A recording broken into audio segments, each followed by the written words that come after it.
প্রিয় দর্শকদের আবারও স্বাগত জানাই উমার কিচেন ইউটিউব চ্যানেলে। আজ আপনাদের সাথে শেয়ার করব কাঁচা খয়রা মাছের চচ্চড়ি। চচ্চড়ি রান্না করার জন্য যা যা উপকরণের প্রয়োজন আপনারা এক নজরে দেখে নিন। প্রিয় দর্শক বন্ধুরা, ভিডিওটিকে না কেটে প্রথম থেকে শেষ পর্যন্ত দেখতে থাকুন। আমি খয়রা মাছটি আগে থেকে 250 গ্রাম বেছে রেখেছিলাম। বাঙালিদের ঐতিহ্যবাহী দুর্দান্ত কাঁচা মাছের চচ্চড়ি। এইভাবে খুব সহজেই ঘরে বসে কাঁচা মাছের চচ্চড়ি রান্না করে খেয়ে দেখুন। প্রথমে আমি একটি কড়াই নিয়ে নেব।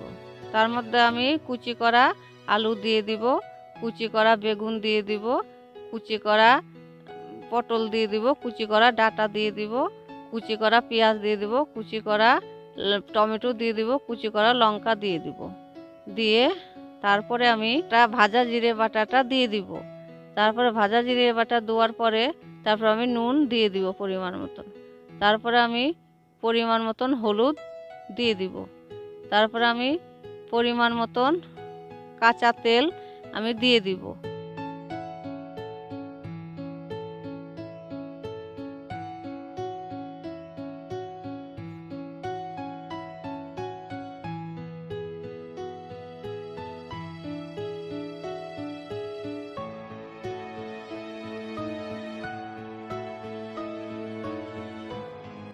সবজি এবং মশলা আমি দিয়ে দিয়েছি।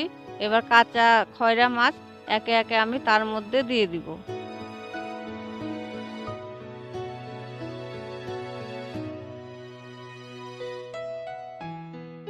এবার সবজির মশলার ভিতরে আমি কাঁচা মাছগুলো দিয়ে ভালো করে এবার আমি মেখে ঝুঁকে নিব।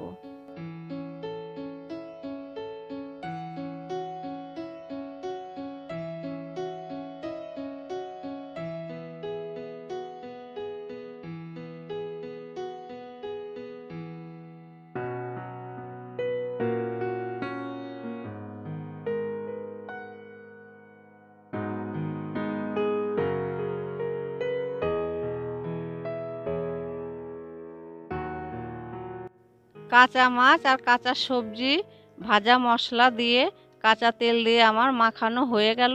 এবার আমি 1 কাপ জল দিয়ে দিব। এবার আমি গ্যাসটি অন করে নিব, নিয়ে কড়াইটা আমি বসিয়ে দিব।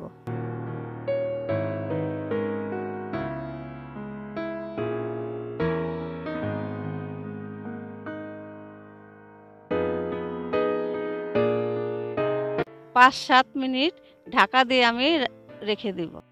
ঢাকাটা আমি এখন খুলে দিব। আপনারা দেখতেই পাচ্ছেন সুস্বাদু খয়রা মাছের চচ্চড়ি হয়ে গেছে।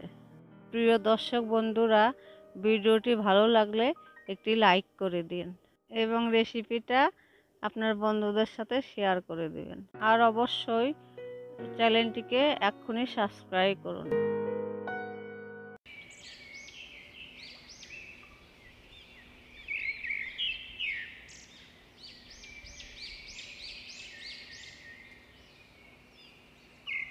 অসাধারণ।